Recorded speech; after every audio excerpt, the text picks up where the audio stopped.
Praise the lord. యేసుక్రీస్తు దివ్యనామంలో ఉదయకాల సమయంలో ప్రభుతో ప్రతిదినం అని ఆధ్యాత్మిక కార్యక్రమాన్ని వీక్షించుచున్న దేవుని బిడ్డలైన మీ అందరికీ నా హృదయపూర్వక వందనాలు తెలియజేస్తున్నాను. ఉదయకాల సమయంలో ఏదో జీవితం అంతా కలవరం, నెమ్మది లేని పరిస్థితి ఉంది కదూ. ఏ విషయంలో నీ జీవితంలో నెమ్మది కోల్పోయావు? కుటుంబంలో కోల్పోయావా? బిడ్డల జీవితంలో ఉన్నటువంటి నష్టాలను బట్టి, లేదా లోక సంబంధమైనటువంటి బ్రతుకును బట్టి, నిరుద్యోగాన్ని బట్టి నీ జీవితంలో ఆలోచించి హృదయంలో కలవరం, నెమ్మది లేకుండా పోయిందా? లేదా నీ ఉదయకాల సమయంలో పరిచర్యలో వస్తున్న ప్రతికూల పరిస్థితులను బట్టి నెమ్మది కోల్పోయావా? లేదా వ్యాపారంలో కలిగిన నష్టాన్ని బట్టి నెమ్మది కోల్పోయావా?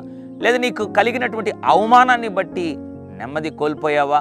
మనుషులు చేస్తున్నటువంటి ప్రతికూల కార్యాలు, లేదా వారు పలుకుతున్నటువంటి దుర్భాషలను బట్టి కావచ్చు, లేదా చెడ్డ ప్రచారము నిమిత్తం కావచ్చు, నీ జీవితంలో ఏదో నీ గురించి ఎవరో నిన్ను ఏదో చేస్తున్నట్లు ఒక కలవరము, ఆందోళన, నెమ్మది లేని పరిస్థితి ఉందా? దేవుడి ఉదయకాల సమయంలో ఆ పరిస్థితిని తొలగించాలని ఆశపడుతూ ఒక వాగ్దానాన్ని జ్ఞాపకం చేయాలని ఆశపడుతున్నాడు. ఈ వాగ్దానాన్ని నమ్ము, నిశ్చయముగా గొప్ప నెమ్మదిని చూస్తావు. ఇర్మియా గ్రంథం 27వ అధ్యాయం 11వ వచనం ఆఖరి భాగంలో వరుసలో రాయబడింది, నేను వారికి నెమ్మది కలుగజేతును, ఇదే యెహోవా వాక్కు. దేవుడు వాగ్దానం చేస్తున్నాడు, నేను వారికి నెమ్మది కలుగజేస్తా. ఎవరికి? వాక్యం వింటున్న నీకే. నమ్మితే గొప్ప నెమ్మది చూడబోతున్నావు.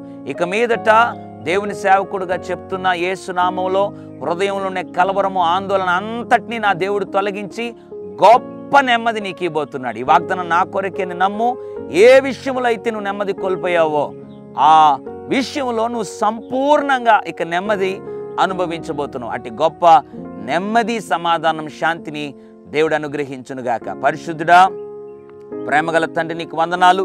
నేను వారికి నెమ్మది కలుగు చేస్తానని వాగ్దానం ద్వారా మాట్లాడావు. ఎంతమంది అయితే ప్రభా నెమ్మది కోల్పోయారో, ఎంతమంది అయితే ప్రభా సమాధానం కోల్పోయారో వారందరినీ జ్ఞాపకం చేసుకుని, ఏ విషయంలో అయితే నెమ్మది కోల్పోయారో నాయన నీవు ఎరిగిన దేవుడు, దయచేసి వారిని నాయన మళ్ళీ లేవనెత్తి సమాధానం, శాంతిని అనుగ్రహించి సంపూర్ణమైన నెమ్మదిని దయచేయమని అట్లు దయచేసినందుకు వందనాలు చెల్లిస్తూ యేసు నామములో ప్రార్థిస్తున్నాను తండ్రి. Amen, amen. God bless you.